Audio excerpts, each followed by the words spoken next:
Enjoy చేస్తుండేదాన్ని. కానీ ఇలాంటి రోజు నా లైఫ్లో వస్తుందని నేను ఎక్స్పెక్ట్ చేయలేదు.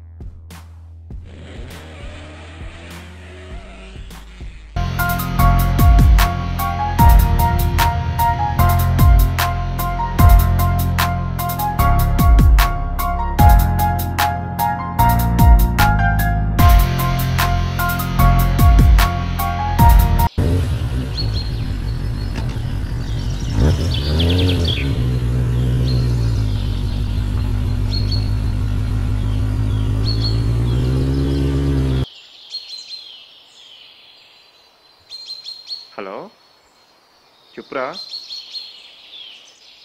ఎక్కడున్నావు? వెయిట్ చేస్తున్నారా? సరే.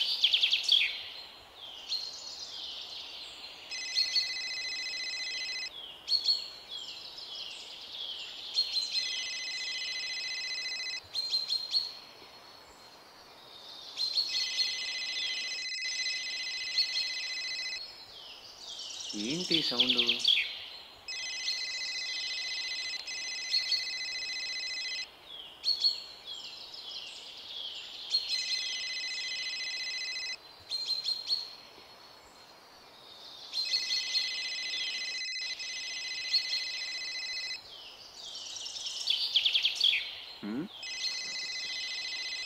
ఇక్కడ ఫోన్ ఏంటబ్బా? మెసేజ్లు ఏంటి? స్విచ్ ఆఫ్ అయిపోయింది.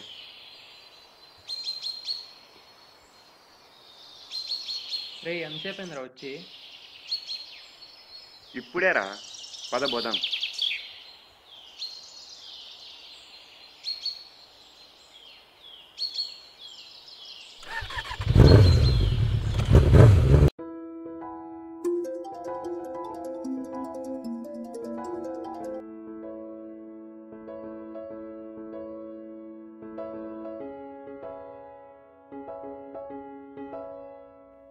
సరేరా, ఓకే ఓకే, షూర్ షూర్, సరే సరే.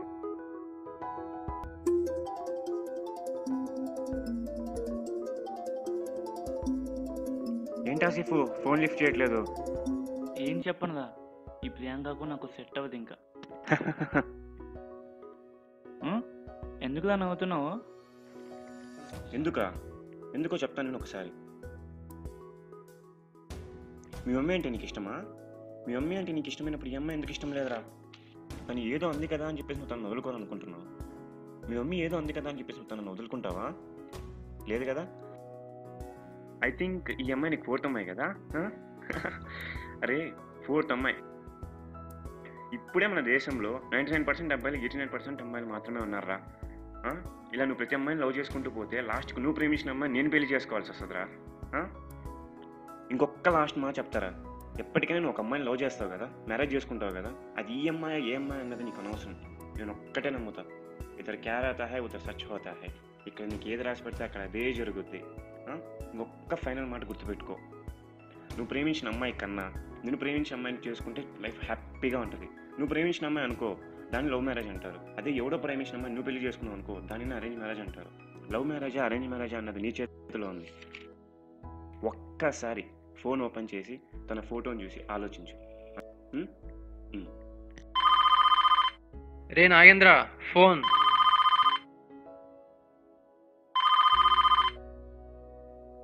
ఏంట్రా? ఫోన్ రా. ఫోనా? నా ఫోన్ నా దగ్గరే ఉందే.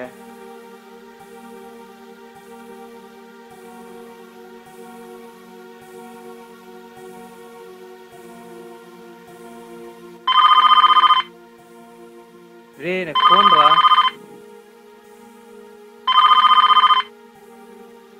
వినొకసారి. ఏం కాల్ లిఫ్ట్ చేయట్లేదు, బలిసిందా? ఎవడ్రా ఇడు? అదేరా, నాకు తెలియట్లేదు. మొన్న వాడి కోసం వెయిట్ చేస్తుంటే ఒక ఫోన్ దొరికింది. స్విచ్ ఆఫ్ అయిపోయింటే ఛార్జింగ్ పెట్టా. ఆ తర్వాత ఫోన్ కాల్ వచ్చింది. ఇక మర్చిపోయే దాని గురించి. ఇప్పుడు చూస్తే ఫోన్ రింగ్ అయింది. ఎవరిదో అమ్మాయిదో అనుకుంటా, ప్రాబ్లంలో ఉంది. అయినా ఇప్పుడు అది అమ్మాయిదే నన్ను గ్యారంటీ ఏంట్రా? ఫోన్ తీసుకున్నప్పుడు దాంట్లో మెసేజెస్ చూసారా? చూసినప్పుడే అర్థమైంది ఆ ఫోన్ ఒక అమ్మాయిది అని. మళ్ళీ చేస్తున్నాడు రా.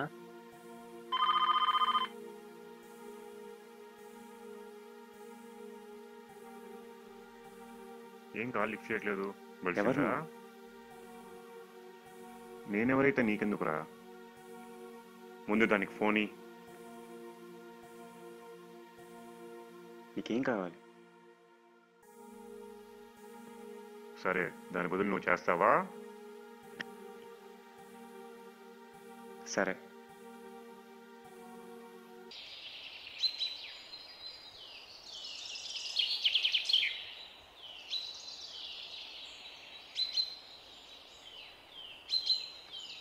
వాడితో అలా మాట్లాడిన నెక్స్ట్ డే నేను నా ఫ్రెండ్ కలిసి బైక్లో వెళ్తుంటే బై మిస్టేక్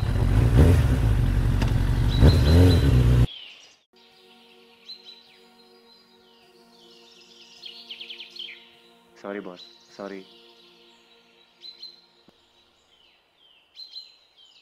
బాస్, ఒకసారి మీ ఫోన్ ఇస్తారా? నాకు పని చేయట్లేదు.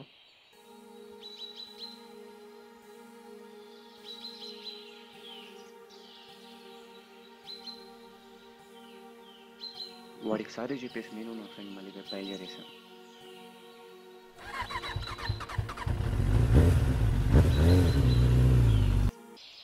అసలు కథ ఇప్పుడే మొదలైంది. నా ఫ్రెండ్ని డ్రాప్ చేసి వాడితో మాట్లాడిన తర్వాత వాడు నాకు 2 ప్లేసెస్ చెప్పాడు. అందులో పెద్ద ప్లేస్కి వెళ్ళాడు.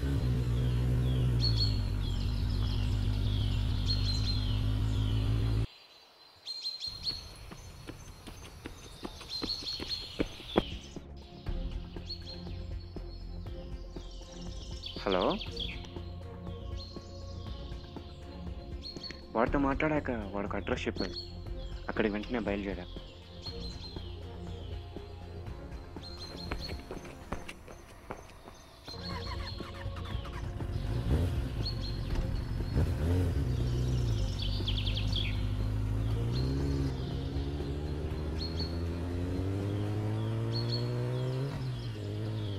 అలాగే వాడికి క్యాష్ పెట్టమన్నాను. నా ఫ్రెండ్ సోనేష్ ద్వారా అది చేశారు. ఇక వాడు చెప్పిన అడ్రస్కి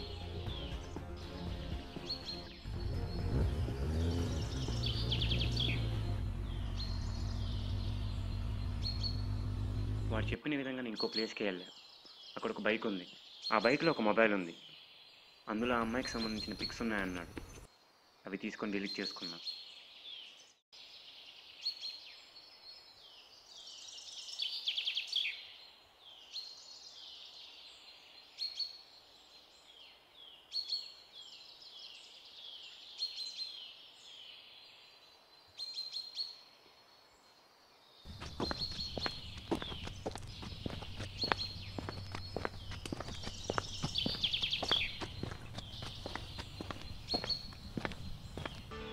ఎంతసేపు రా? అసలు నీకు టైం సెన్స్ ఉందా? సర్లే, ఇప్పుడు వచ్చాక ఏంటి మ్యాటర్? అదే రా, ఎలా చెప్పాలో అర్థం కావట్లేదు. చెప్పు, ఏంటి? నీ స్టోరీలో విలన్ ఎవరో కాదురా, మా అన్నయ్య. తెలుసు నాకు కూడా. అవునా? నీకెలా తెలుసు? ఎలానా? నేను రాత్రి నువ్వు ఫోన్ చేసావు, గుర్తుందా? అరే, మెమరీ ఫుల్ అయిపోయిందా? డిలీట్ చేసే సోనేష్. వాళ్ళు మాట్లాడుకుంటుంటే ఆ ఫోన్లో నాకు వాయిస్ వినబడింది. ఆల్రెడీ నేను ఆ వాయిస్ ఎక్కడో విన్నట్టు అనిపించింది. రే ఆసిఫ్, ఆగు.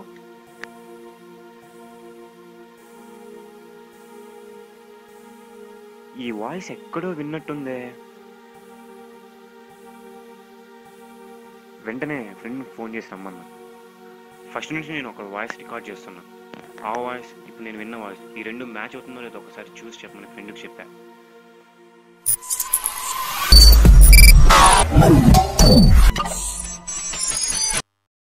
నేను అనుకున్నది నిజమైంది. నేను విన్న 2 వాయిస్ ఒకరిదే. ఆ వాయిస్ ఎవరిదో కాదు, మీ అన్నయ్యదే. కరెక్ట్గా అదే టైంకి నువ్వు ఫోన్ చేశావు. నా ఫ్రెండ్ నా మొబైల్లో నీ ఫోటోని చూశాడు. ఇక్కడే నాకు అసలు నిజం తెలిసింది. కొద్ది రోజుల క్రితం నేను నా ఫ్రెండ్ వెళ్తుంటే పొరపాటున ఒకరికి ఉద్దేశం, అది ఎవరో కాదు, మీ అన్నయ్యే. మీ అన్నయ్య ఫోన్ కింద ఉన్నప్పుడు నా ఫ్రెండ్ ఎత్తిచ్చాడు. అప్పుడు మీ అన్నయ్య ఫోన్లో నీ ఫోటోని చూశాడు. ఇలా నిజం తెలిసింది. ఓ, ఇంత జరిగిందా? అయినా చెప్పవే, 3 ఏళ్ళ నుంచి నువ్వు నేను ఫ్రెండ్స్ కదా, ఏనాడైనా నా పిన్నున్నాడు వాడు ఒక ఎదవా అని చెప్పావా?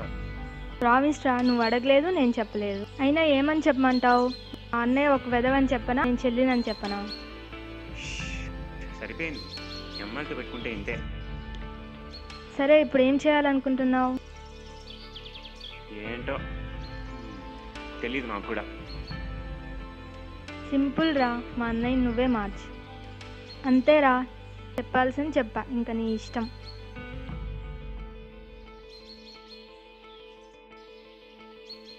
ప్రపంచంలో ఈ అమ్మాయిలు చాలు ఒక అబ్బాయిని కన్విషన్ నెట్టేసి వెళ్ళిపోవడానికి. అలా అతను వెళ్ళిపోతుంటే నాకు ఒక క్వశ్చన్ మార్క్ అనిపించింది.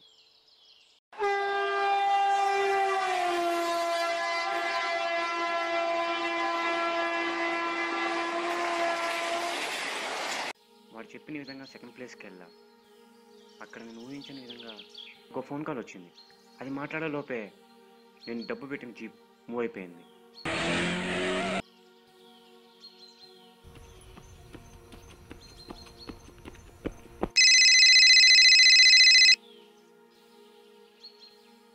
ఏంట్రా జీప్ లేకపోయిందని షాక్ అయ్యావా? అసలు నువ్వు ఫస్ట్ ప్లేస్కి వచ్చినప్పుడు నేను వీడియో కెమెరా నేను చూసా. అసలు ఆ అమ్మాయికి ఎవరు హెల్ప్ చేస్తున్నారని తెలుసుకోవడానికి ఫస్ట్ ప్లేస్కి రమ్మన్నా. నీకు తెలియదు, నీకేం తెలుసా? నీ ఫ్రెండ్ అసలు ఎవరో కాదు, నా బెస్ట్ ఫ్రెండ్. నాకు ప్రతి ఒక్క మూమెంట్ చెప్పింది వాడే, ప్రతి ఒక్కటి చేసింది వాడే. ఇంకా మాట్లాడితే నువ్వు నా చెల్లి ఫ్రెండ్స్ అని చెప్పింది వాడే. నీకు ఫోన్లో ఉన్న అమ్మాయికి సంబంధం ఏంటో నాకు తెలియదు. ఇప్పుడు నేను బెంగళూరు వెళ్తున్నా. కరెక్ట్గా 2 అవర్స్లో బెంగళూరు చేరుతాను. దమ్ము ఉంటే నన్ను షాప్కో, నా దగ్గర ఇంకా తన వీడియోస్ ఉన్నాయి, తీసుకో. లేకపోతే 1 అవర్లో ఆ అమ్మాయి వీడియోస్ యూట్యూబ్లో టెలికాస్ట్ అవుతుంది.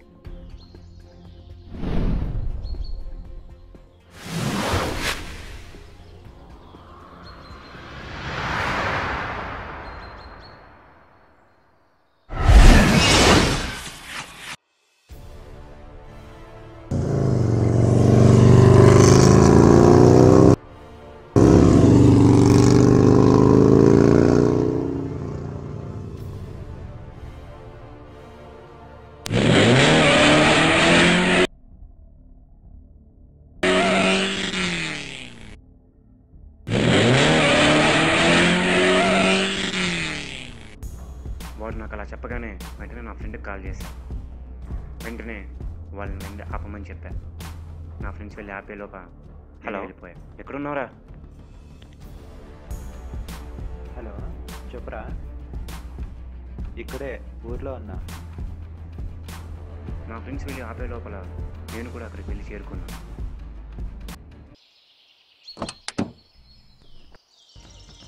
ఏంట్రా షాక్ అయ్యావా? మనుషుల్ని వాడుకోవడం నీకే కాదు, నాకు కూడా తెలుసు. అది చెప్పిందని మారాలా, నువ్వు వచ్చావని మారాలా? ఫోన్లో ఉన్న అమ్మాయికి నీకు సంబంధం ఏంటి? ఎవరా? అని ఎవరో కాదురా, నా చెల్లి. నా చెల్లికేరా ఇదంతా నువ్వు చేసావు. కొద్ది రోజుల క్రితం నా చెల్లి నాకు ఫోన్ చేసి బాధపడింది. నా చెల్లిని ఎవరు తెప్పిస్తున్నానన్న కారణాలు ఏంటో నాకు తెలియదు. వాడు ఎవడు ఏంటి అని తెలుసుకోవాలనుకున్నాను. అందుకే ఒక ప్లాన్ వేశాను. నా ప్లాన్కి నేను పెట్టుకున్న నేమే థ్రిల్. థ్రిల్ అంటే 3 స్టెప్స్. స్టెప్ 1, ముందుగా అక్కడ మొబైల్ నాకు దొరికినట్టు అందరినీ నమ్మించా. మొబైల్ దొరికింది అని చెప్పి క్రియేట్ చేశా. స్టెప్ 2, నా లైఫ్లో విలన్ ఎవరా అని తెలుసుకున్నా. ఆ సౌండ్ ట్రేస్ ద్వారా అది నువ్వే అని ఫిక్స్ అయ్యా. ఇక లాస్ట్ స్టెప్ 3, మీనాక్షి చెప్పిన తర్వాత ఏదో విధంగా నేను మార్చాలని డిసైడ్ అయ్యా. అందుకే ఇక్కడికి వచ్చా. జీవితంలో 2 దారులు ఉంటాయి, ఒకటి మంచి, మరొకటి చెడు. నేను మంచి వైపు చూసుకున్నా, నువ్వు చెడు వైపు చూసుకున్నా. ఒక్కసారి నా వైపు వచ్చి బిహేవ్ చేయి, ఇక నీ ఇష్టం.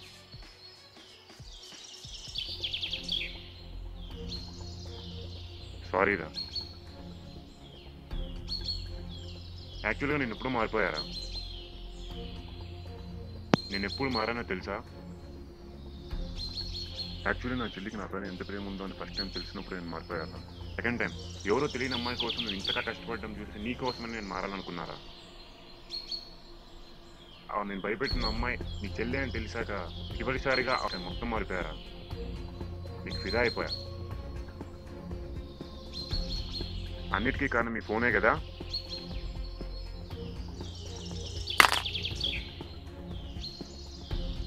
ఇలా నా స్టోరీకి ఎండింగ్ కార్డ్ పడింది. ప్రతి ఒక్క ప్రాబ్లంకి సొల్యూషన్ ఉంటుంది. వెతికితే ఈజీగానే దొరుకుద్ది. టెక్నాలజీ పెరిగిందని సంతోషపడాలో, ఒక అమ్మాయికి సెక్యూరిటీ లేదని బాధపడాలో తెలియని దేశంలో మనం ఉన్నాం. అమ్మని దైవంగా చూసే మన దేశంలో ఒక అమ్మాయికి మాత్రం వాల్యూ ఇవ్వట్లేదు. మారాల్సిన వాళ్ళు కాదు, ముందు మనలోని యాటిట్యూడ్. మనం మారితే సొసైటీ మారుతుంది. Change your attitude, respect women.